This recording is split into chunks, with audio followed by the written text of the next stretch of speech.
Eric, thanks. And developing it tonight, and while those restaurants are opening illegally, a different kind of food service now has the green light.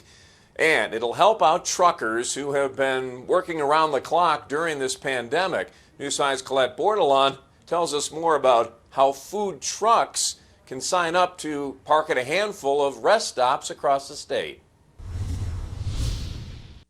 There are rules, of course, but CDOT just set up a permitting and scheduling process so that food trucks can serve people at those rest stops. And for people driving a majority of the day, it's more than just a meal. This is about their health.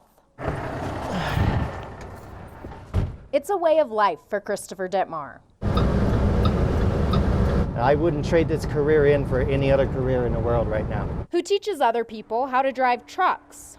With truck drivers driving out on the road, we need to eat, we're hungry. And they need places that are easy to get to. With the size of our trucks, we can't just pull over anywhere. It's one of the reasons CDOT is using 8 rest stops as places food trucks can apply for a permit to park and serve people passing through. And it's a good start, and they do stretch seemingly in all 4 directions. I am hoping for other locations to open up. We've been hearing about this need, particularly from the trucking community. Business is a little strange for food trucks, and we just happen to have the space and potentially the opportunity for a couple folks to come together in a new way. Matt INZEO of CDOT says they picked those spots to start with because they have good bathroom and water systems, along with big parking lots so people can spread out while waiting in line. Right now, we're starting simple. The portal to apply was just opened on Thursday afternoon, and INZEO says he thinks people could start setting up shop by Saturday. If this is going to be an interesting business opportunity for a food truck vendor out there, we'd love to hear from you. There will only be 1 food truck at a time at the stops, and Dittmar says it's important to think about a nutritious option for the truckers. Hopefully you'll keep in mind the nature of us being out on the road long amounts of times and our health. So have some healthy options handy. It's also another option for businesses to get back to work.